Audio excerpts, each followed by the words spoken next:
toma o crédito. Algumas pessoas estão sugerindo separar crédito a apropriar, crédito a validar, alguma coisa desse tipo, e depois crédito a recuperar quando tiver ocorrido. Também não vejo problema nenhum em fazer isso. O fato é que não pode estar no estoque, porque senão eu vou tumultuar a minha formação de preço. Né? Então tem que tirar do estoque. Muito bem. Então, quando eu faço a compra, nós vamos ter esse destaque já de imposto. Primeiro ponto aqui, que talvez eu vou dizer que é invisível, porque eu vi essa discussão em algumas empresas levantaram questões sem ter visto isso, que eu vou comentar agora.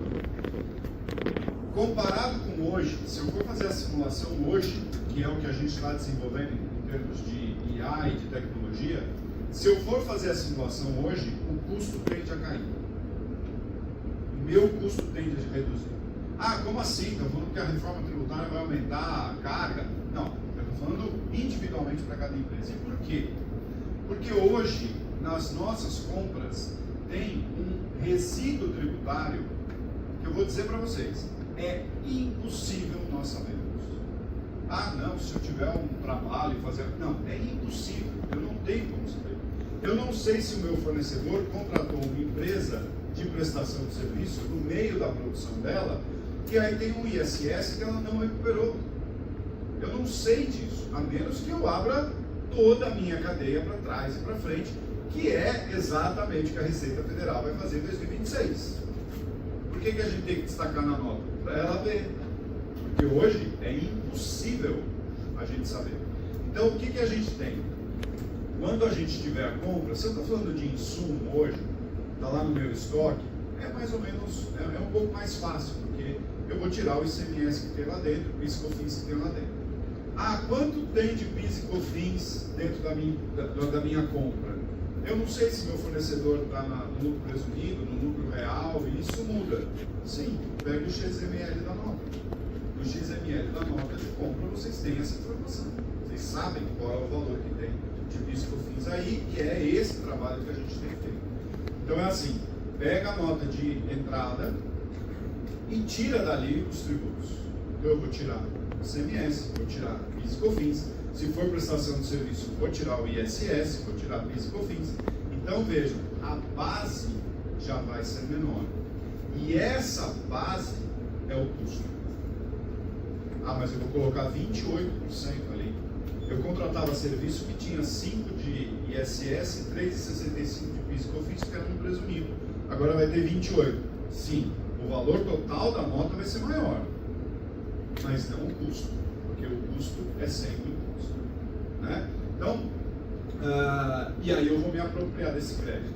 Então, a primeira coisa que a gente tem que perceber aqui, falando do custo, é isso. O meu custo tende a ser menor, porque eu estou tirando resíduos tributários dali. Tá? Estou falando tende a ser, porque se o meu fornecedor aproveitar para aumentar preço, aí vão falar, pô, o Edson disse que ia reduzir custo. Eu estou falando do ponto de vista do tributo. Né? E aí nós vamos chegar lá no último ponto, que é a negociação. Muito bem. E aí tem um segundo ponto que eu queria trazer, antes do Emerson comentar isso, nessa experiência que ele está tendo, né, ao vivo e a cores, operando nisso, é a questão das despesas. Hoje, e eu gosto de dar o seguinte exemplo, imagine que isso aqui seja a minha fábrica, né, o meu estabelecimento lá comercial, a minha fábrica, ou seja lá o que for, enfim, esse é o meu estabelecimento empresarial. E eu tenho que fazer a limpeza dele. Então eu compro material de limpeza e contrato uma empresa especializada para fazer isso.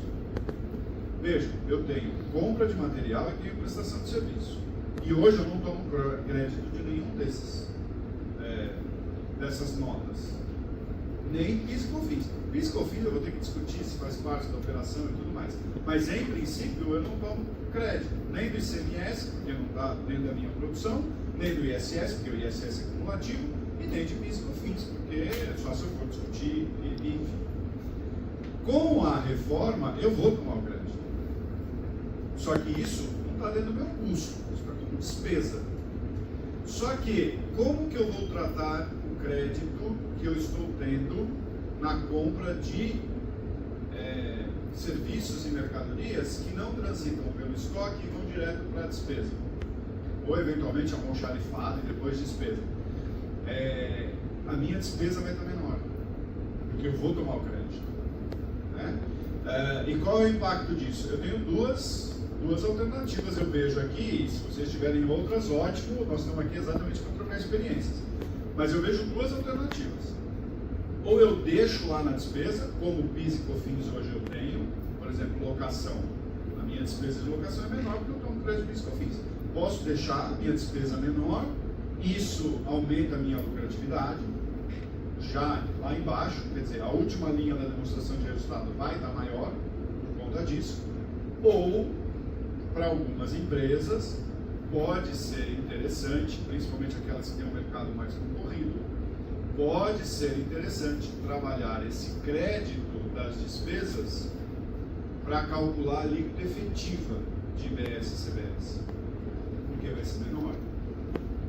Eu não vou recolher o que está na minha nota menos o que eu comprei de custo.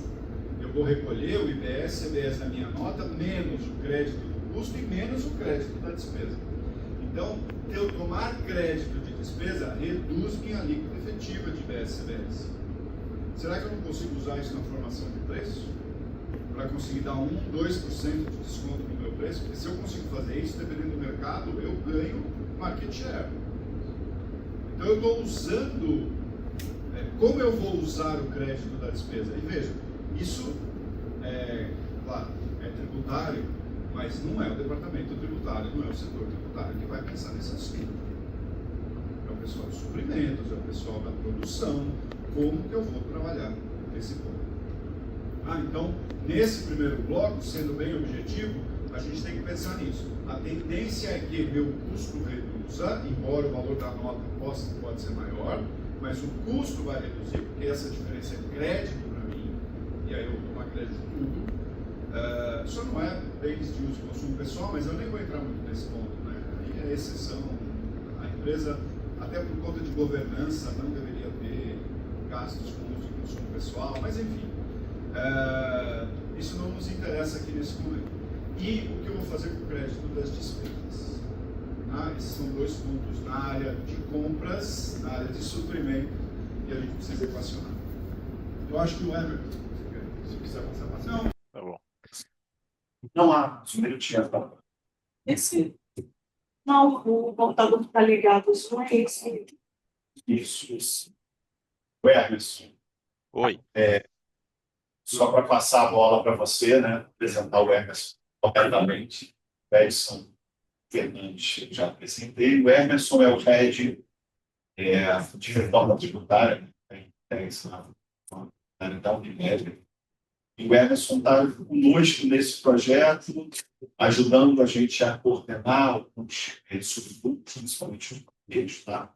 Queria também mencionar dois outros nomes aqui na estimação do Emerson, Vitor Reis e Álvaro Suci, que vamos ajudar também nessas coordenações, o Médico, comigo, com a Thaís, com todo mundo que a gente possa. São muitos grupos e a gente precisa realmente de ajuda, tá? O Emerson, pode afastar só um pouquinho para ajustar a sua câmera? Aí, vai até a cadeira. Então, Emerson, por favor, a sua visão toda prática desse assunto, como é que está sendo tratado na Unilever, em todos os pontos que o Eric e o Edson falou. Legal. Vocês estão me ouvindo bem, né? Estamos. Tá bom. Bom, vamos lá. Acho que o efeito prático aí, né, que o Edson coloca desses temas, sem dúvida nenhuma, acho que a primeira mensagem aí que a gente tira até de ponto de atenção e aprendizado com algumas experiências práticas que a gente está tendo, é que assim, não adianta só olhar para fazer exercício de precificação, né, sem você entender o que é essa variável de ter um cenário em que você passa a ter como enxugar um pouco os resíduos da cadeia tributária para poder qualificar um pouco melhor o teu custo, que é o ponto de partida, né? Então, a gente sabe que vai conviver por um período longo, né, de transição, e talvez algumas empresas estão subestimando essa oportunidade que vai ter no período de transição. Ah, mas é um só por cento, considerando o combo IBS e CBS, mas 1%, né, significa muita coisa para muitas empresas. Então, acho que isso é um grande ponto de partida, tá, pessoal? Assim, é, eu acho que é importante entender o processo de precificação, de como fica a visão, né, do sellout que a gente tem, que é muito comum e tal, a gente ter essa perspectiva, mas acho que explorar esse ponto do que o Edson comentou é extremamente importante. E a partir do momento que a gente faz isso, por incrível que pareça, a gente passa a ter uma melhor qualificação dos fornecedores que a gente tem, né? Acho que hoje o processo de crédito de forma escritural acaba que entrando no automático, eu me aproprio, aí quando é caso do simples tem um cenário ou outro para tratar, mas muitas vezes eu não sei o que está considerado dentro dessa cadeia anterior, né, que é a cadeia do fornecedor, se tem incentivos fiscais, se não tem e tal. Obviamente tem muitas empresas que têm uma estrutura que consegue navegar um pouco melhor nisso, mas eu acho que agora a reforma ela traz uma transparência nesse aspecto, né, e eu acho que inevitavelmente vai fazer com que a gente tenha que entender e qualificar um pouco melhor os fornecedores. O fato do crédito estar sendo habilitado com uma daquelas modalidades, né, por uma daquelas modalidades de instituição do débito, isso também é outro aspecto que a gente vai ter que conhecer ali qual é o nível né, do nosso fornecedor, né, e tentar extrair o melhor dessa cadeia. Eu já tenho visto aí empresas que já estão fazendo alguma avaliação até customizada no sentido de pegando o seu portfólio de fornecedor e identificar qual deles você tem que talvez optar e combinar, que aí eu acho que já vai linkar, Edson, com o tema de contrato, né? Só de repente combinar que, olha, para esse perfil de fornecedor, esse perfil de insumos ou de materiais, que quer que seja que eu adquira, eu vou fazer a opção pelo pagamento pelo adquirente. Eu vou assumir essa responsabilidade, eu quero já trabalhar um perfil de crédito mais imediato e tudo mais. Então, acho que é uma oportunidade que não dá para, acho que a mensagem aqui, não dá para a gente subestimar o 1%, né? No final do dia ele tem bastante coisa, já é um momento para a gente estratificar, mergulhar um pouco para entender esses perfis de fornecedores, tá? Acho que nesse aspecto é isso. Agora falar um pouco da praticidade sistêmica. Eu acho que a dinâmica que esse novo formato, né, de controle dos créditos vai trazer, isso o Edson comentou do aspecto, rapidamente aí, do aspecto contábil que isso desencadeia, né, que eu acho que ainda tem discussões no mercado de uma forma geral tratando isso, como que vai ser o reconhecimento desse crédito, vai ter conta transitória, né, apropriar, efetivo e tal.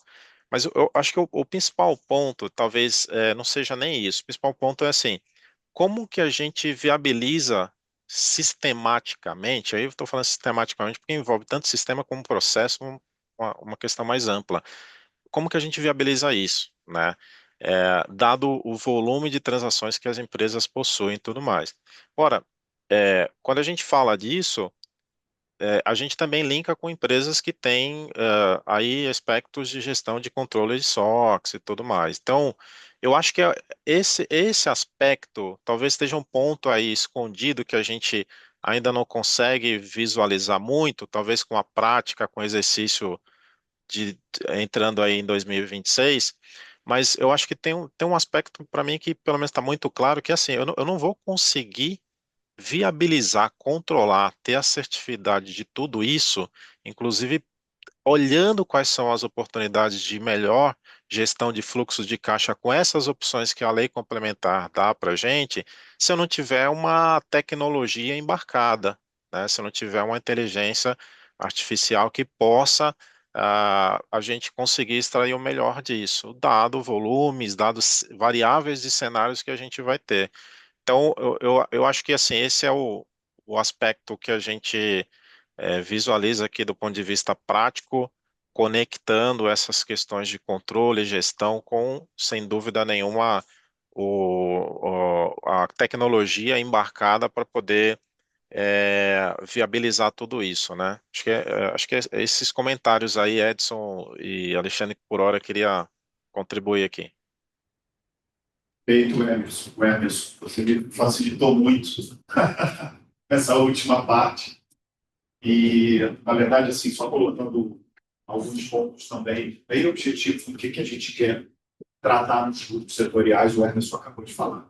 Primeiro é o seguinte, gente, inteligência artificial, na verdade, é só a capacidade dela varrer essa quantidade de contratos que vocês têm, perfeito? Mas isso tudo pode ser feito por outra tecnologia e automatizações que o próprio Emerson falou. Então, o que a gente está buscando com a nossa equipe toda é entender o processo de cada empresa para fazer mais, vou chamar aqui de revisões, tá? E ajustes do que ficar gastando muito tempo sistemicamente procurando as informações e vendo como é que é, e para depois, ou seja, sem inteligência artificial, a gente conseguiria? Conseguiria. Mas demoraria muito tempo na busca de informação, na tipificação, por exemplo, dos contratos ou das notas fiscais, nessa separação toda que o Edson falou, e eu vou usar o exemplo que o Edson deu, que eu adorei. Aí entram vocês do tributário, que passa a ser, eu já uso isso, né, Edson? Há mais de 20 anos que o tributário é estratégico para a empresa. Mas isso é muito da boca para fora, né? Claro, tem empresas, a palavra planejamento tributário para a Receita Federal é complicado, né, Emerson, quando você fala isso. Mas tem empresas que, esquecendo o planejamento tributário de forma mais pejorativa, mas que tem muito avançada a questão de entendimento que é estratégico. Mas a grande maioria das empresas não utiliza isso como estratégia. Quando o Edson coloca a questão de que a forma como você vai tratar a despesa no processo que você vai dar um resultado. Eu gosto de falar que é um dashboard para você vai olhar aquilo ali e falar assim, opa, calma aí, vou trazer o meu pessoal comercial. Porque a gente consegue, através dessa dedução, através dessa apropriação de crédito, ganhar market share. Você volta para o CFO e fala a palavra dele, né? E fala o que ele gosta de ouvir. Ora, aqui a gente tem uma capacidade de crescimento das nossas vendas que a reforma tributária está nos dando. Isso tem que ser feito uma análise muito profunda, realmente. Uma análise que, sem sistema, sem tecnologia, a gente não consegue. Então, a ideia aqui dos grupos, na prática, né, voltando para a questão prática, é a gente analisar o processo para cada setor. O que vai ter que ser feito para apropriar, por exemplo, esses créditos? Qual é, a partir daí, os tipos de notas fiscais, os tipos de crédito que ali se tem, e nesse caso da despesa, se você tem uma decisão estratégica que, por exemplo, você conseguirá ou não, dependendo do setor, vai ter um crescimento de market share, se for esse o alinhamento estratégico, com a estratégia da empresa. Então, acho que isso, Edson, é o primeiro bloco formado para a gente entrar no segundo bloco. Obviamente, é muito quadrinho, né? Pega o seu cérebro. Formação de preço. Vamos repetir. Edson, vai direto dele falando. Bom, uma questão da nossa dinâmica aqui, a ideia é que seja um bate-papo. Né? Eu quero ouvir a experiência de vocês também. Então, se alguém quiser colocar alguma coisa a respeito, o que pensou, como é que está trabalhando na empresa, como é que viu isso acontecer, fiquem à vontade. A gente quer ouvi-los também aqui. Bom, o segundo bloco é exatamente a formação de preço e é essa questão da venda. Né?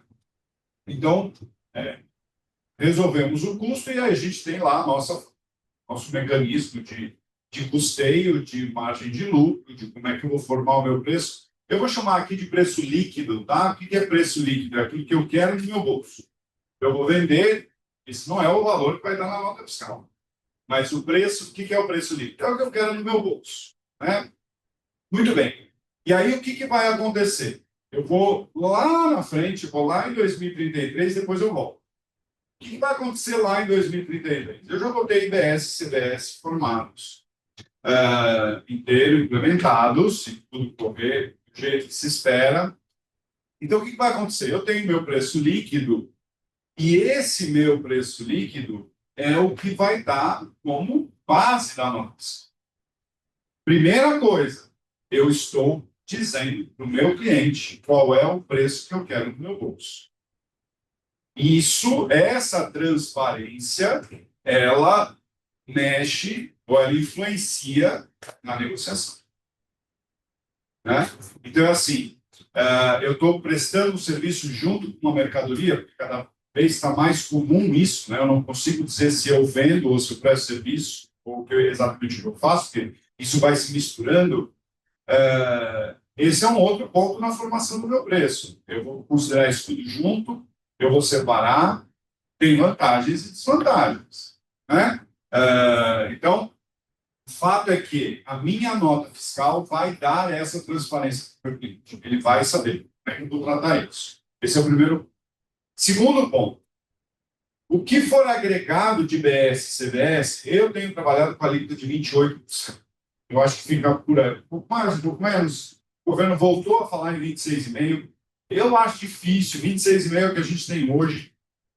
Né? Se vocês fizerem ICMS média do país, calculada por dentro, mais PIS e COFINS, média da carga efetiva, não os 9,25, mas média da carga efetiva, considerando os créditos, dá mais ou menos 26,5%. O que eu falei, é meio chutado. Eu não sei o que tem de resíduo na minha conta, eu não sei o que vai gerar para frente, enfim. Mas eu tenho trabalhado com 28%. Então, eu formei meu preço é 100. A minha nota vai ser 100 mais 28. Esses 28, aí o seu cliente vai falar, bom, mas está aumentando o preço. A nota fiscal total, o valor total da nota está maior. Sim, aí depende de quem é nosso cliente. Se o nosso cliente é pessoa jurídica, isso não é custo para ele. Eu estou repassando para ele. E aí a discussão na contabilidade também. Eu vou incluir CBS, IBS dentro do preço e registrar uma receita bruta? Na minha opinião, não. Acabou. A minha demonstração de resultado ela já vai vir com o valor líquido ali. CBS, IBS ficaram no passivo. Vai entrar ali no resultado. Nem a entrada, nem a saída de IBS e CBS transitam pelo resultado. Essa é a minha opinião. Então, muito bem. Não é que se o meu cliente, seja ele, se for pessoa jurídica, ele vai, seja o que for. Não, eu sou uma empresa de terceirização de mão de obra de limpeza. Não tem problema, agora vai dar crédito. Né? Usando aquele exemplo que eu já tinha usado.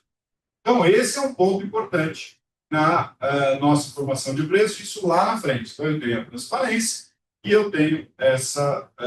que eu estou agregando crédito. Agora, se meu cliente é pessoa física, e aí por isso que o varejo está se descabelando contra da reforma, porque se o meu cliente é pessoa física, ele vai arcar com isso. Aí é aumento de preço efetivamente. Ele não tem crédito. A pessoa física não tem crédito. E aí, nem por que o varejo aqui é tão... Varejo de uma maneira geral. Prestação de serviço, serviço de advocacia. Se eu prestar serviço para a Fictor, ela vai levar o crédito. Se o diretor da Fictor vier me contratar para planejamento sucessório, ele não vai levar o crédito. Né? Então, isso vai impactar. E o varejo tem um grande desafio, que é, se ele erra na formação de preço, ele pode ou perde lucratividade, se errar para baixo, ou ele perde margem se errar para baixo, ou ele perde cliente se ele errar para cima. É por isso que o varejo está tão preocupado com a questão da... Agora, para concluir, eu quero dar um passo atrás no período de transição. Por que o período de transição é importante? Porque ainda tem ISS e ICMS. Aí, PIS e COFINS. Não vai ter PIS e COFINS acaba em 26, A partir de 27 é só a CBS. E 0,1 de IBS só para bastante. E aí o IBS começa efetivamente a ter alíquotas a partir de 29. Então, 27 e 28, a gente tem praticamente só a CBS, né? Reduz um pouco, né, a complexidade, mas ainda fica. Por quê? Porque é aquela discussão, né? Eu também vou tirar do meu preço o ISS, que está lá embutido, o ISS que está lá embutido, o CMS que está lá embutido, depende se eu sou prestador de serviço ou venda de mercadoria. Sou no lucro presumido, azar o seu. Não tem mais essa distinção. O seu, né? Não tem mais a distinção. PIS/COFINS tem distinção se eu sou real lucro presumido. CBS não tem mais essa distinção. Então, eu vou tirar tudo isso da minha carga. Mas eu ainda tenho o ISS e ainda tenho o ICMS nesse período de transição. E a grande discussão é CBS e o IBS, quando começar, compõem a base de ISS e de ICMS. Né? Aqui está posta a discussão. Já ouvi quem disse o seguinte: podemos estar germinando, né? ou vendo germinar a tese do novo século, né? Porque a gente teve a tese do século, que foi ICMS na base de PIS/COFINS, a gente pode estar germinando a tese do novo século, que é exatamente a mesma discussão. Né? 2026 não vai ter essa questão. A partir de 2027 a gente começa essa discussão. Se a gente pensar logicamente, não faz nenhum sentido CBS e IBS fazer parte do ICMS e ISS. Por quê? Porque o ISS e o ICMS eles estão embutidos no preço. Eu tenho o meu preço líquido, coloco o ISS e calculo o ISS sobre a soma dos dois, preço mais ISS. Mesma coisa do ICMS. Depois eu vou trazer a CBS e o IBS, porque eles são por fora. Eu volto ao meu preço líquido e calculo CBS e IBS. Não tem nenhum sentido eu, depois que eu calculei IBS e CBS, voltar de novo para calcular ISS ou ICMS, mas a questão está posta. Né? Minha posição pessoal é que não tem. Acho que vai flutuar. É lógico. Até provoquei a Brasca. O Alexandre estava lá na reunião. Provoquei a Brasca. Eu falei, olha, precisa tomar alguma iniciativa. E não vai ser de empresa individual. Alguma associação tem que tomar uma iniciativa. Sei lá, faz uma consulta. Da Receita Federal não vai ter problema, porque senão vai ter PIS/COFINS. Então, a discussão, a CBS faz parte de PIS/COFINS, isso não vai acontecer. Não vai ter concomitância. Mas eu vou ter que provocar as secretarias da Fazenda e as secretarias de Finanças municipais para tomar uma posição. E se a posição for negativa, eventualmente até já recorrer ao judiciário. Né? Cortar esse mal pela raiz, não deixar isso crescer. Né? Não sei, me ocorreu agora, Thaís, até uma ação declaratória que não pode ser, mas uma DPF talvez caberia, uma ação de descumprimento do preceito fundamental, talvez caberia diretamente para o Supremo e falar, olha, já acabou o julgamento, vocês já estão livres, agora podem trabalhar. Olhem esse caso, né? Que é extremamente relevante. Então, isso é a ponta da saída. Último ponto que esqueci. A empresa trabalha com bonificação, seja em mercadoria, seja em serviço, seja em dinheiro. Atente para o impacto na formação de preço. Por quê? Porque só não vai ter impacto se eu tiver aquela promoção, compre 12, pague 10. Nesse sistema, eu emito a nota de 12 com preço de 10. Ok, eu vou pagar imposto sobre a nota. Agora, se eu falar assim, vai comprando. Quando você chegar no 10, eu te dou 2, aqui já é um grande problema. Ou na última compra eu consigo incluir os 2, ou se eu tiver uma nota fiscal depois para entregar esses 2, eu não mudo meus impostos. Quer dizer, pelo que está na lei, podemos discutir? Discutir judicialmente a gente sempre pode, mas o que está na lei não tem. Se for em dinheiro, mesma coisa. Se for em prestação de serviço, mesma coisa. Então, tomar cuidado. E tem que rever. tem que rever estratégia comercial nesses casos. Eu não estou dizendo abandonar o pagamento, a bonificação, mas rever a estratégia e ver como trabalhar isso.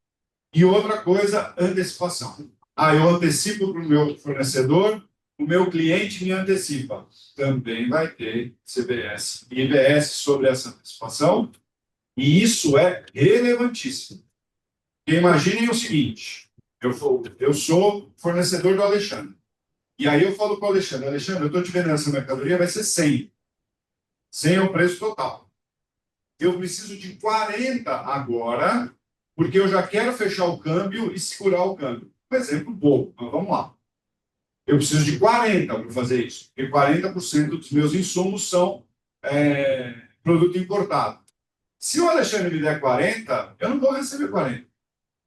Eu vou receber, eu já tinha feito essa conta. Eu vou receber, acho que 28. Porque 12 vai ser IBS e CBS.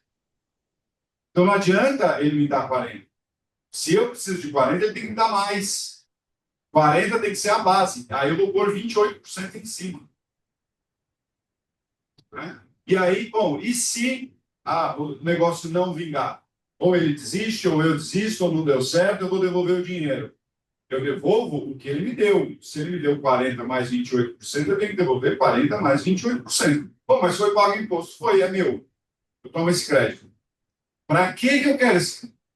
Tudo bem, eu vou usar na minha operação, mas olha o fluxo de caixa que teve aqui, o impacto na minha tesouraria. Então, trabalha com antecipações, a gente tem que rever essa estratégia de negócio. Bom, falei demais. O Emerson, é você. Não, oi. Bom, eu acho que começar pela nova tese do século, o que parece ser a nova tese aí do século, né? Porque esse tema ele tem tirado o sono de muita gente, né? E por mais que seja algo, vamos assim dizer, surreal, acho que é uma realidade que está posta. Talvez tenha um aspecto aí de como que a gente vai encarar isso em 26 pelo fato de não ter recolhimento, quer dizer, desde que atendida a obrigação, né, acessória, informar o IBS, CBS nos documentos e tal. Mas pode ter, a gente sabe que pode acontecer, e esse é um temor, tá? Acho que assim, do setor a qual eu trabalho hoje se tiver entendimentos de estados, né, quando a gente olha para o aspecto do ICMS que tenham entendimentos diferenciados, isso pode, inclusive, travar um processo ali de barreira, né, uma carga e etc., com algum entendimento surreal que seja. E aí que ação, né, as empresas vão tomar, qual que serão as medidas para poder é, mitigar riscos e impactos para o negócio. Então, existe um temor com relação esse tema, né, da inclusão aí na base de cálculo do ICMS, ISS, e aí a gente precisa ver aí cena dos próximos capítulos, mas eu acho que eu estou de acordo com o Edson, acho que precisa ter aí uma mobilização, uma sensibilização, é, porque isso vai totalmente contra os princípios até do que a reforma tributária traz, né? Então, eu acho que esse é um ponto extremamente importante. Do ponto de vista prático, eu acho que a gente aqui tem pensado em formas mitigatórias e cenários que possam existir para poder ver como contornar, né? Não é fácil, porque a gente sabe que, por exemplo, quando a gente fala desse tema da inclusão do IBS-CBS na base de cálculo CMS, para quem hoje trabalha com SAP, eu acho que vai saber que eu vou dizer, assim, isso não está pronto, a SAP não fez essa inclusão, né? Enquanto não tiver um posicionamento bem objetivo, sem ter esse aspecto de entendimento, normalmente os desenvolvedores de software não implementam isso. E aí, qual é a que caminho as empresas vão seguir? Porque existe uma preocupação quanto ao seu negócio, impacto, né, que eu comentei, e existe também todo um aspecto que pode envolver custos com desenvolvimento, né? que pode envolver, assim, até risco de ter que mexer no sistema para poder considerar um cenário que até como o Edson comentou, assim, eu calculo imposto que é totalmente olhando a exclusão desses impostos para depois voltar com eles. Então, pensa numa engenhoca que seria colocar tudo isso no sistema. De certa forma, pode ser algo bem complexo, né? Então, eu acho que para esse primeiro ponto é isso aí para contribuir. Eu acho que quem tiver, pessoal, assim, empresas que têm dependência né, de algum player, como a SAP, dentre outros, realmente acaba ficando um pouco na mão, talvez pensar num plano B.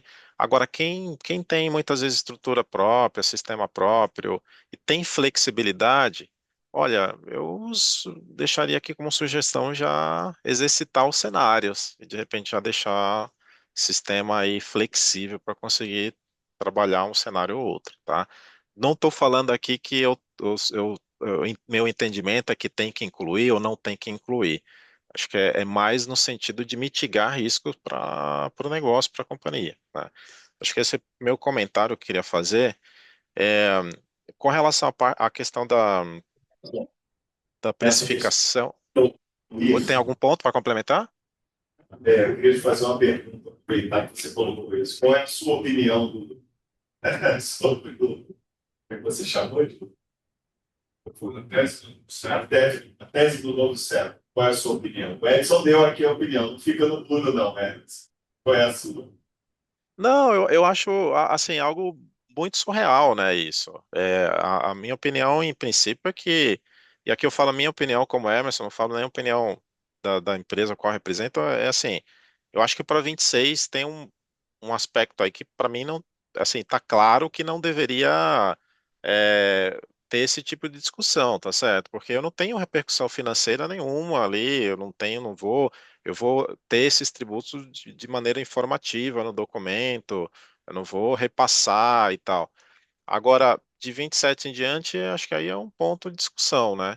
Eu acho, assim, a opinião minha é algo surreal, surreal realmente, tá? Agora, de novo, me parece que foi nas discussões que teve, desde né, a discussão da PEC e do PLP e tal, foi intencional isso ficar de fora. Em algum momento tentaram colocar isso para ter muita transparência e não. Então, assim, os estados vão ter, aí, pessoal, acho que tem uma coisa que a gente começa já a fazer algumas análises, né, de efeito e consequência de coisa. Ora, a partir de 2027, aí focando em 27, tá? Eu já dei a minha opinião para 26, focando em 27. Os estados, a gente sabe que o PIS e COFINS sai e entra a CBS na parada, certo? Qual é o efeito colateral que isso vai gerar em relação aos estados? Vocês acham que os estados não vão ter total interesse em querer brigar para poder fazer essa inclusão? Vão querer sim. E eu acho que esse é o grande ponto, né? Como que se mobiliza para poder reverter isso e tudo mais, tá? Mas acho que a minha opinião é essa, Alexandre. Acho que 27 vai ter uma grande briga, ao que tudo indica, que vão querer a inclusão, sim. 26, acho que não. Agora, pode acontecer de 26 ter algum estado que entenda que já tem que não, mas mesmo que seja informativo, tem que incluir, e aí vai parar uma carga numa barreira, e aí para você, normalmente as empresas, dependendo do tipo de carga, tem carga, por exemplo, né? Eu trabalhei em empresa que tem carga que tem que ficar com escolta e todo um aparato. Então, assim, para você manter aquilo retido e discutir isso até ser liberado de uma forma, né, ah, ah, na discussão com o Estado e tudo mais, isso leva tempo. Então, em termos práticos, a empresa acaba, ó, vamos liberar, depois a gente discute, acaba pagando, né? Então, assim, são cenários aí que parecem ser surreais, mas que podem acontecer, né? Sabe, aí com um histórico um pouco somente alguns estados aí que tem uma fronteira muito intensa para fazer essa questão de fiscalização de, de cargas, né? Então, acho que é isso, tá? Vou falar um pouco aqui rapidamente da questão da formação do preço. É, eu acho assim, Edson, assim, o exercício, né, de formação de preço realmente é um exercício que precisa ser feito por todas as companhias, cada uma com sua peculiaridade. Eu acho que entender o perfil, aí a gente já fala um pouco de entender perfil dos clientes, né?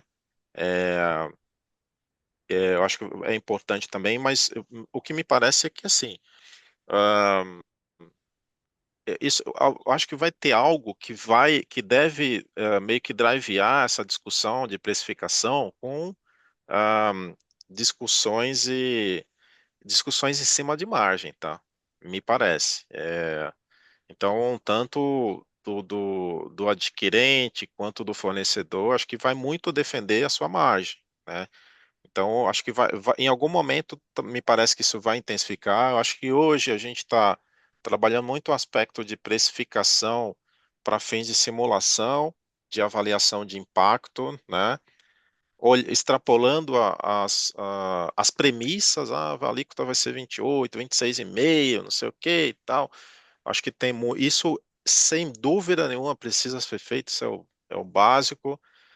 Mas eu acho que em algum momento a gente ou vai começar a ser chamado para sentar na mesa, ou a gente vai ter que chamar, né, para sentar na mesa com esses clientes ou com outros players que interagem com a gente, para poder começar a negociar e talvez uma discussão em blindar aspecto de margem. Talvez isso possa ser algo que vai ser um denominador ali, né, dentro de todo esse exercício de precificação, que sem dúvida nenhuma deve se intensificar aí ao longo dos próximos períodos, né? Eu acho que no final do dia é, isso não elimina a necessidade, e talvez aí até uma estratégia de usar o período de teste, aí o ano de 2026, e não vai ter todo esse repasse e tudo mais, para já exercitar um pouco isso, né? Já entender um pouco como que isso vai ter esse reflexo dentro da cadeia, como o cliente visualiza, porque ele já vai estar recebendo uma nota, mesmo que seja informativa, de como que a gente pretende dar um sinal de precificação ali, com aquela inclusão dos impostos, com a repercussão se está sujeito a algum daqueles tratamentos diferenciados que constam lá nos anexos da lei complementar. Então, a gente sabe que tem operações, né, que ainda estão dependendo da regulamentação. Acho que talvez o aspecto de tributação em si, a regulamentação não vai mexer no aspecto da tributação em si, mas ela pode trazer margem para discutir formatos de operações, né? De como que a gente consegue aí fazer estudos de operação de uma maneira que possa otimizar. Pelo menos é uma visão que eu tenho, claro, e depois deixo aberto aí para comentários, e acho que é isso. Da minha parte seriam essas contribuições aí. E eu acho que, por último, Alexandre, só para não deixar de constar, quando a gente fala de tudo isso, acho que não tem como não pensar em como a gente, de novo, embarca a tecnologia, né, a favor. Acho que, a depender de quem, a gente aqui tem um portfólio grande, então 5 unidades de negócio, né, e tal. Então, não dá para, é algo que não dá para se pensar em fazer sem o uso da tecnologia, né? Como que eu extraio desde o Analytics para poder extrair informações precisas para poder conseguir extrair o melhor dentro desse exercício, dentro dessas análises, para poder, quando for ir para uma mesa de negociação e com fatos concretos. Acho que não adianta a gente discutir com base em achismo. Eu acho que o que a gente tem hoje de operações, né, e aí uma ferramenta de analítica, ela nos ajuda muito a ter um referencial para isso, já é um ponto de partida para fazer projeções e começar a sentar na mesa com os players, os clientes, para poder já dialogar alguma coisa, né? Então, acho que tem muito o aspecto da particularidade de cada setor, empresa, de se vamos ser proativos em puxar para a mesa ou se vamos ser reativos. Aí eu acho que fica aí a cargo de cada situação, cada cenário, mas inevitavelmente isso precisa acontecer, né? E já se apurar desses números, desses reflexos, para poder ter algo muito mais concreto ali nessas negociações. Acho que é isso. O Emerson, uma pergunta sobre esse último ponto. Vocês já estão nessa jornada, se você puder só contar para a gente, não me leve, quando que a jornada começou, se vocês já chegaram a analisar, começaram a analisar cenários, como que vocês estão nessa jornada aí? Uhum. Sim, a gente já está na jornada aí, né, trabalhando em cima da reforma, nessa prontidão para a reforma tributária desde o ano passado. Tá? Acho que o setor tem uma preocupação, claro, muito grande aí com toda a repercussão que pode ter nessa questão de formação de preço, né? Porque isso tem um efeito cascata e mais do que isso, acho que tem um efeito de posicionamento estratégico em relação a competidores e tudo mais, exatamente na linha que você comentou. Então, esse olhar já explorando os dados para poder inferir ali que projeções é possível fazer, que exercício, obviamente, né, com base em premissas. A gente não se dá para fazer nada sem considerar premissas, dado que a gente ainda está aí meio que trocando o pneu com o carro andando das coisas.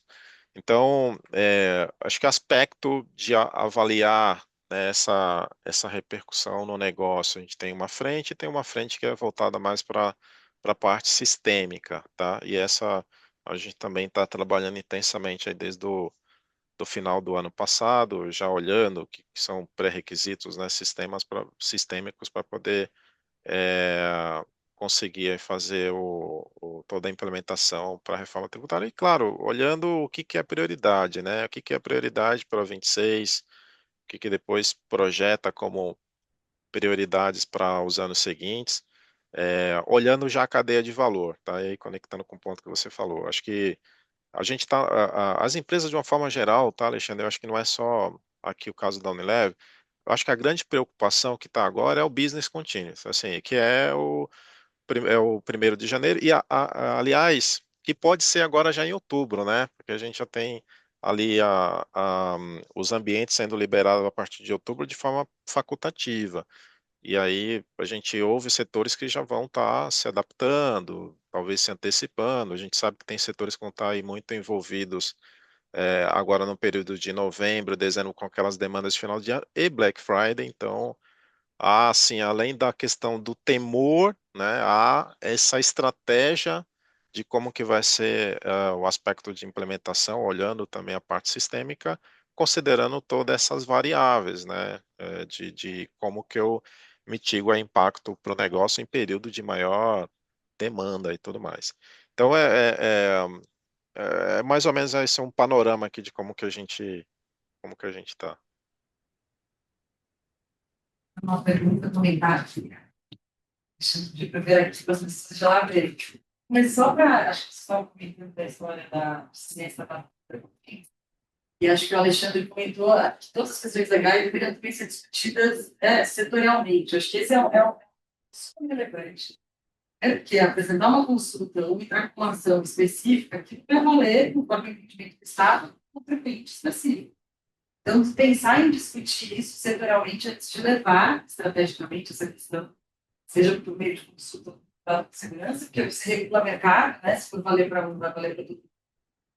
E acho que o segundo aspecto é a gente lembrar que, eu acho que esse comentário aqui agora, não estou falando da inclusão do ICMS na base de cálculo do IBS, é o contrário, do IBS, da CBS e do ICMS. Significa que a gente vai depender de posicionamento de todos os estados. 27. Até a gente ter uma uniformidade de entendimento que vai chegar no Supremo Tribunal Federal, podem levar os mesmos 15 anos aí.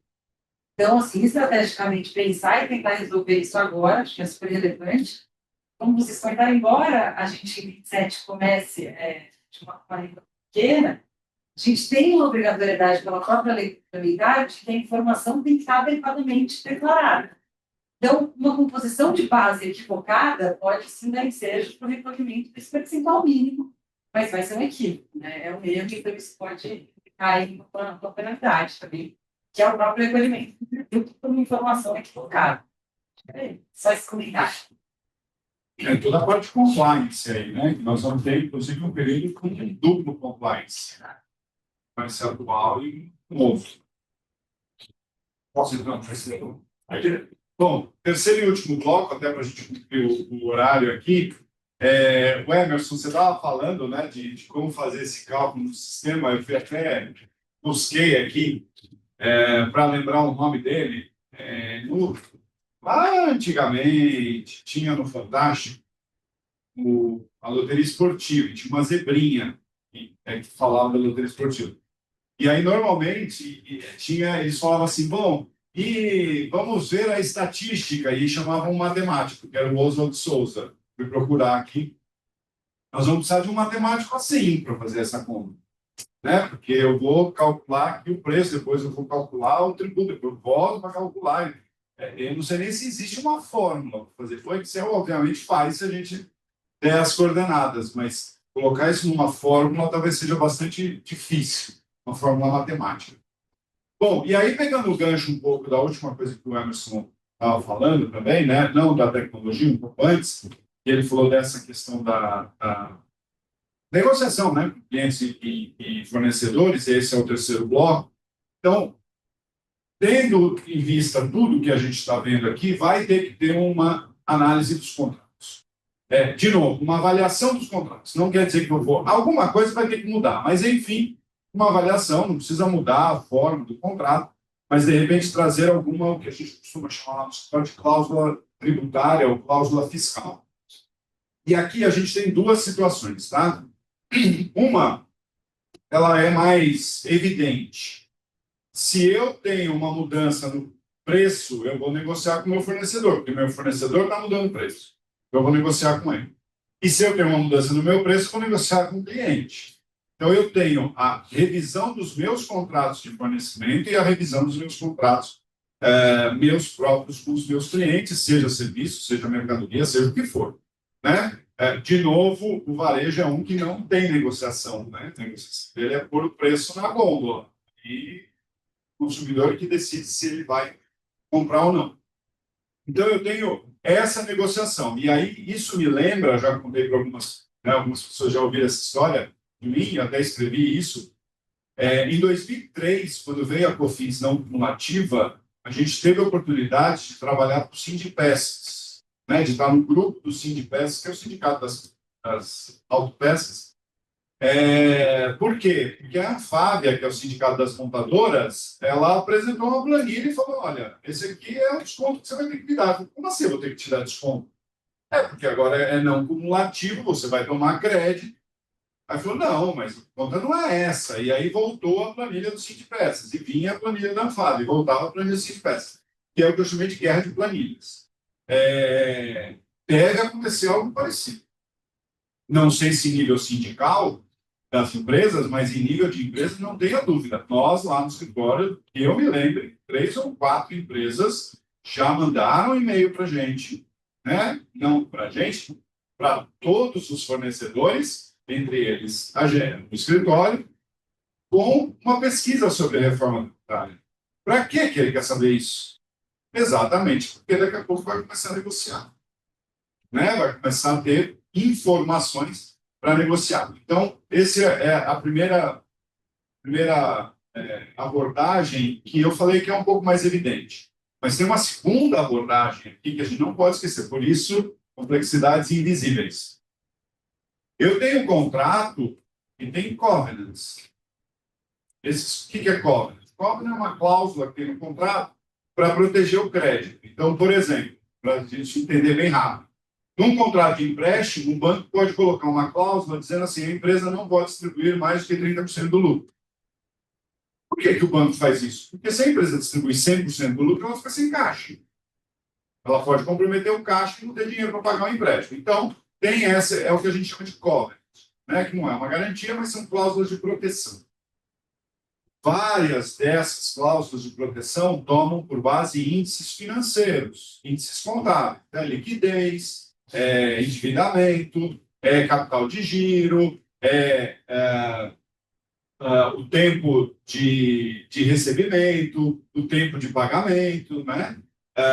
EBITDA. vários dos contratos adotam esses índices como cláusulas de proteção. Alguns desses índices, em algumas empresas, vai ter impacto. Dependendo de como eu vou reconhecer contabilmente a minha venda, eu falei para vocês, né? Clientes contra passivo e já a receita já líquida, mas o Emerson falou muito bem. Se o meu cliente negociou comigo que ele vai pagar o imposto, eu não vou receber o imposto no meu caixa. Porque o cliente vai pagar diretamente. Então, minha conta clientes é líquida do imposto. Diminuiu minha conta clientes. Minha conta clientes vale na liquidez, minha conta clientes vale no capital de giro, minha conta clientes vale no tempo de recebimento. Então, dependendo de como a gente fizer a classificação contábil, eu vou ter impacto nesses índices. E aí, então, não é só meu fornecedor e meu cliente que eu vou ter que negociar, eu vou ter que olhar essas cláusulas desses contratos. Né? E aí, vou negociar com o banco vai dizer o seguinte, olha, eu vou te aumentar o spread aqui, mas não tem problema não, porque você está tomando crédito de IBS-CBS. E é verdade. Então, a gente passa a tomar crédito também de serviços financeiros. Né? Então, veja, praticamente todos os contratos vão ter que ser revistos dentro da empresa, inclusive contratos societários.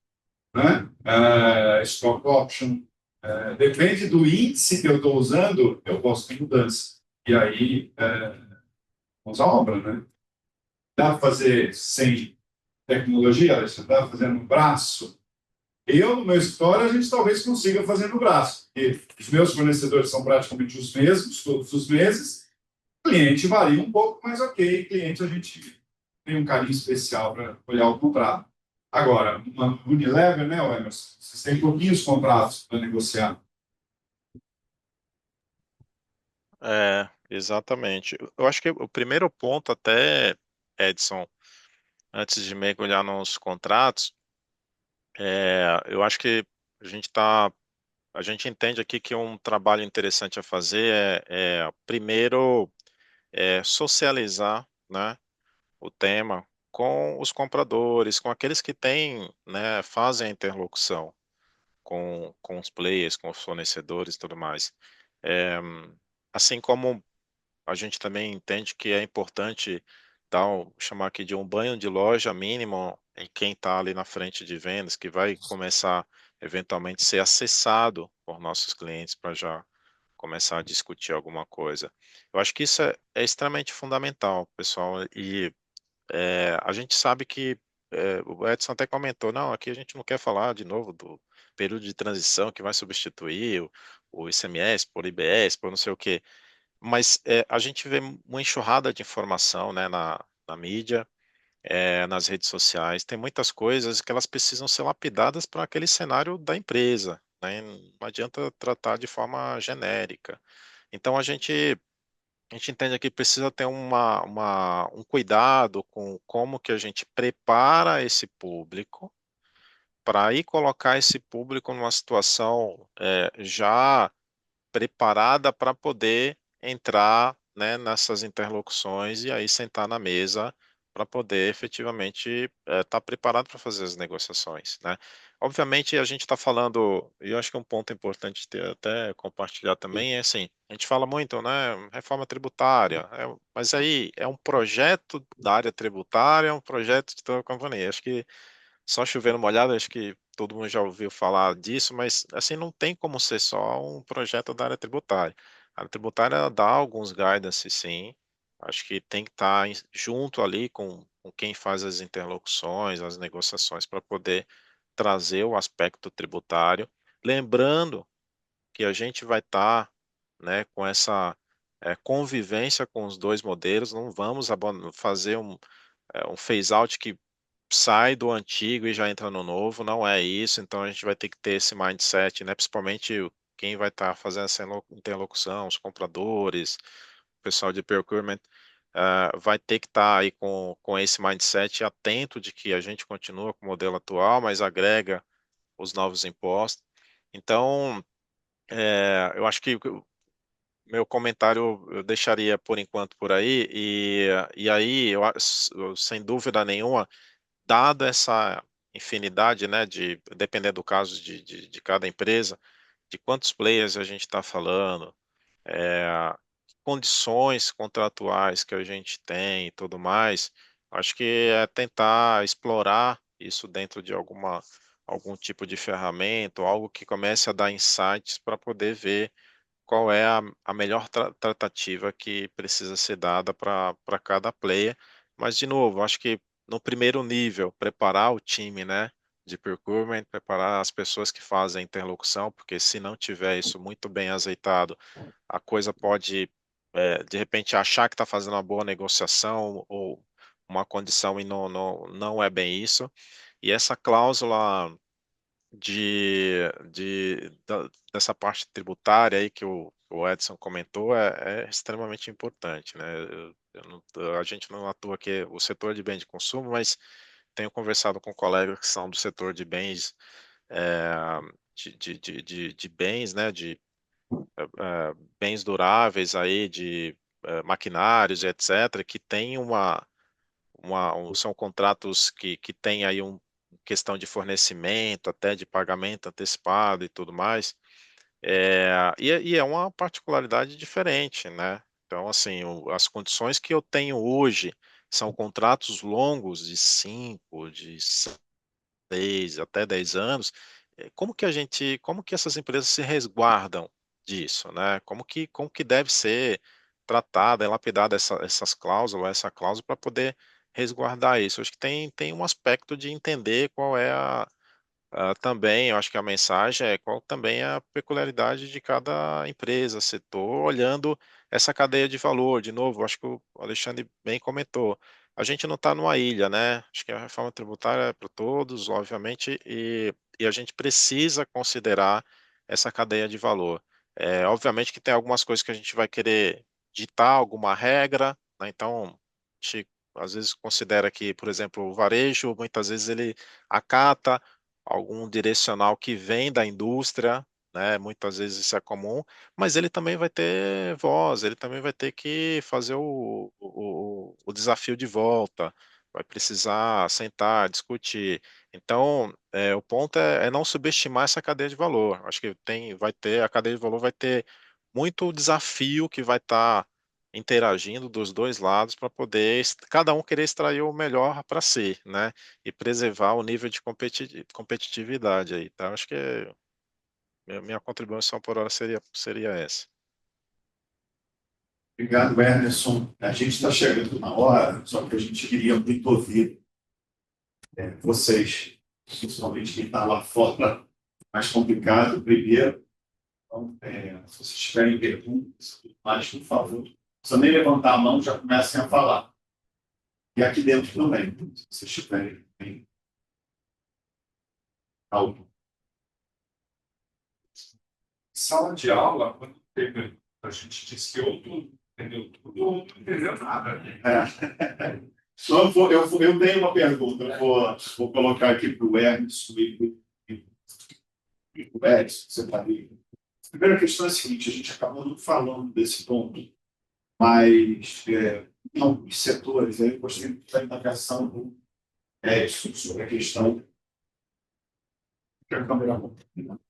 Mas sobre a indagação que você fez, de que o varejo vai mostrar para o cliente, né, qual o valor daquele produto, mas logo depois você se atentou que varejo são diversos outros serviços que não os de varejo, como a gente já vê direto com a Casa Bahia da vida, né? E aí, olhando aqui, por exemplo, para a Cosan, você tem esse mesmo tipo de assim, pressão da transparência junto ao seu cliente.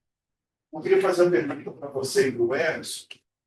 Como é que vocês veem a questão de processo mesmo para a negociação nesse sentido? Porque o fornecedor, você mostrou o processo. Gostei muito. E isso eu acho que no trabalho a gente vai ter que discutir. Aquela questão que você colocou da pesquisa, eu achei bem interessante. Ou seja, esse já é um processo de socialização, usando o termo Emerson. Então, quando você socializa, fazer isso uma forma de pesquisa, vocês estão sabendo disso, você já vai saber o grau de conhecimento daquele fornecedor. Né? Para o cliente é um pouco mais complicado. Você vê esse processo de início da discussão, até mesmo nessa questão da pesquisa, Edson, e depois a gente ouve o Edson. O Emerson falou, gostei da palavra de socialização, a gente tem usado treinamento, a gente é meio sofisticado, do Emerson, mas é isso, é a socialização do conhecimento. Então, assim, qual que é o primeiro ponto para começar a negociar? Saber qual é o impacto na minha empresa. Eu vou ter que ter algum tipo de simulação para descobrir qual é o impacto que eu vou ter. Depois, é essa socialização, é explicar para quem é o responsável pelo suprimento, para quem é responsável comercial, né? Não o responsável, as pessoas responsáveis. Né? Então, para quem atua na área de suprimentos, para quem atua na área comercial, entender esse impacto.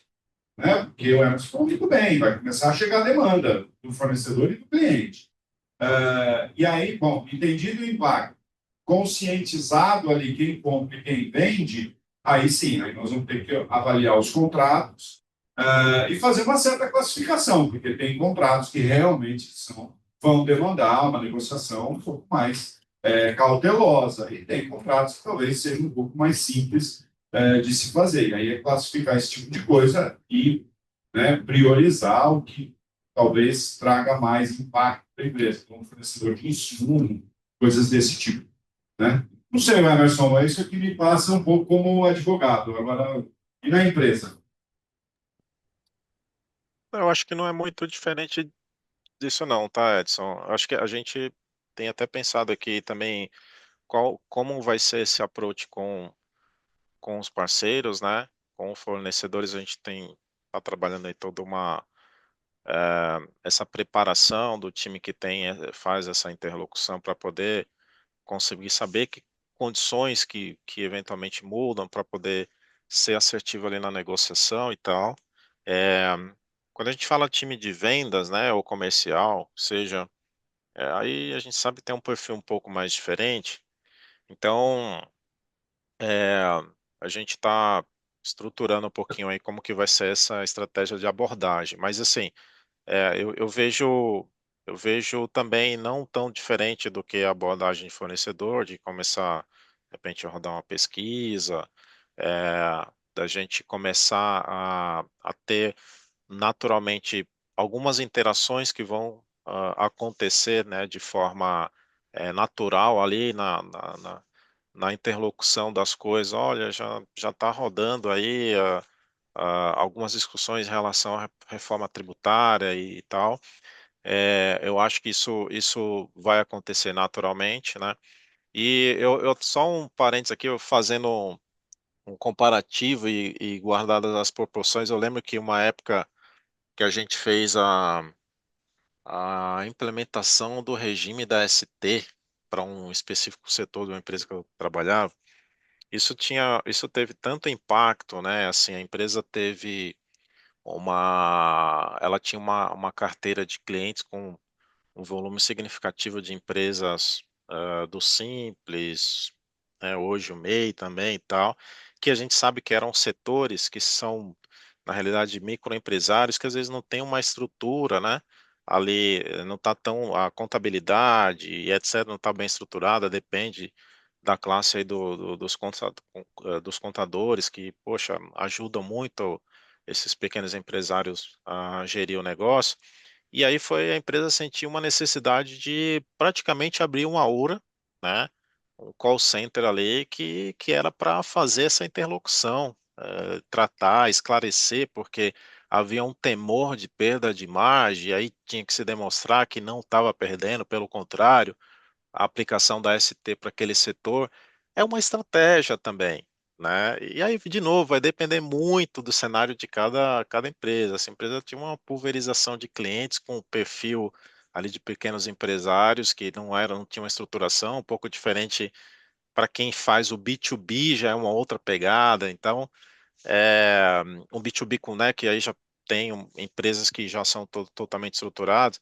Então, eu acho que assim, entender um pouco essa realidade, e aí eu acho que tem uma gama de players aí, né, Alexandre, que eu acho que inclusive vocês aí que podem ajudar também a identificar esses perfis para poder dar um suporte aí para essas empresas. Eu acho que esse é um aspecto fundamental. Eu acho que ser assertivo na abordagem, isso pode fazer a diferença. Isso pode virar o jogo em termos de competitividade também, tá? Então, acho que é isso. Só disso, bom, trabalho só os 40 empresas, são de serviços, tudo mais. Esse sector de crédito, se você eliminar hoje as seguradoras contratam em seu CNPJ e prestadores de serviços para compensar na questão dos créditos que ela administra.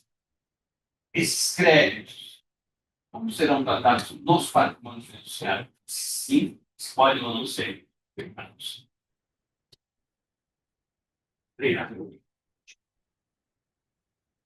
Legal. A securitização, ela está com o serviço financeiro, prevista lá com o serviço financeiro, e sujeito IBS-CBS dentro do setor, né, dentro do regime específico de serviços financeiros, e aí vocês vão fazer a conta, a securitizadora vai fazer a conta de qual que é o impacto de IBS-CBS em cada um dos contratos e vai informar o cliente.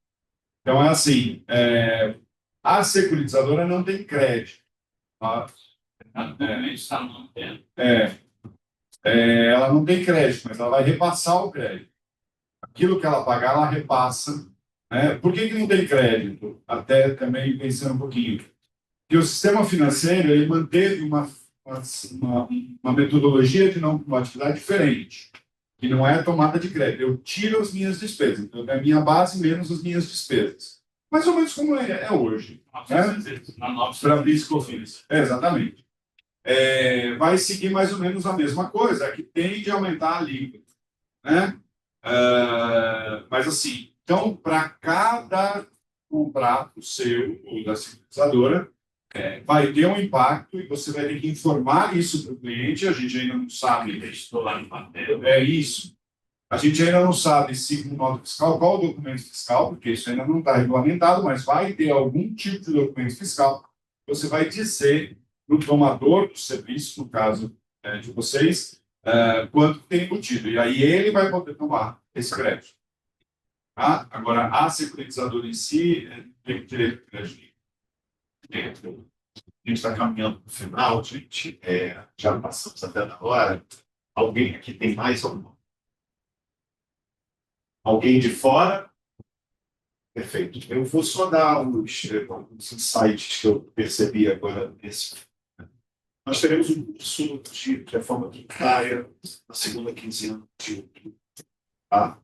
Comecei a ficar pensando aqui, eu estava essa semana, os nossos meses olhando para ele, na FIC, no dia, eu achei interessante que o Sérgio Sérgio, você Alexandre, precisa de um letramento de reforma tributária para todo mundo aqui, mas especialmente uma galera nossa também de compras e de suprimentos. Eu queria separar aqui isso. Isso é um ponto que me chamou a atenção, porque quando eu falei da cadeia de valor, estou falando, claro, ainda estava pensando no aspecto organizacional, primeiro do contador, da área tributária. Na cadeia de valor, você ainda tem um problema maior que ele trouxe e que a gente acaba ajudando, que é o fato dessas empresas, na maioria das vezes, dependendo do tamanho, até tem, mas na maioria das vezes, os fornecedores não têm área tributária dela. Então, ainda vai depender do escritório de contabilidade para esse letramento, vou falar assim, chamar de letramento para ficar mais fácil. Treinamento, foi essa socialização. Então, assim, esse é um outro ponto. Eu acho que a gente vai ter que começar a chamar também cadeia de valor e também os escritórios que atendem para ter conhecimento setorial dos impactos.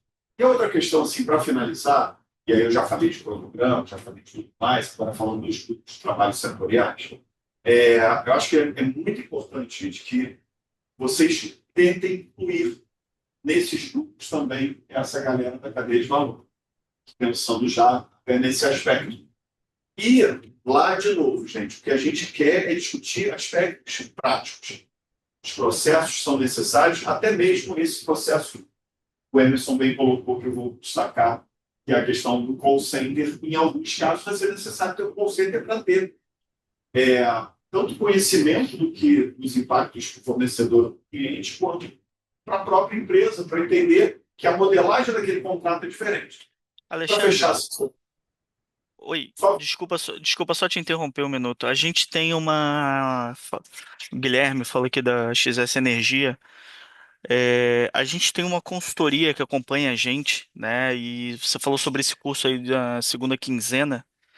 E ele vai ser aberto, né? A gente entrando junto, vai ser aberto para a gente convidar também nossos consultores. Como é que vai funcionar? Você podia me explicar um pouco mas o melhor? que levantar, Guilherme, primeiro você Sim. está bem, cara? Dia de Tô sempre, não, tô de olho aqui desde o começo.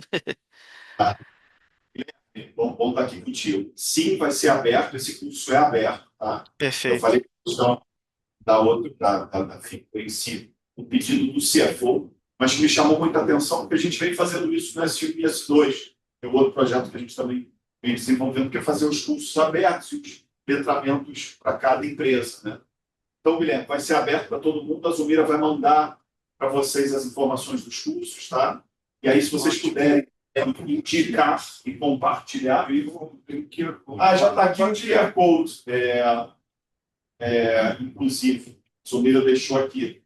Guilherme. Então, vai ser aberto, sim. Se vocês puderem contar para quem for, o curso, claro, ali no curso a gente tem todo um apanhado, desde contabilização, seus impactos na forma tributária, todos esses pontos que a gente está colocando, e a gente vai incluir também itens de simulação, né, Edson, para a gente tentar, no curso, mostrar um pouco simulações com outro setor, e aí vai depender muito da turma, né, Edson, para saber que esse setor que a gente vai abarcar ali no curso, tá? Mas, assim, obrigado a todos, gente. Estamos começando aqui uma jornada de grupo de trabalho, de curso e de também análise de impactos da reforma. Perfeito.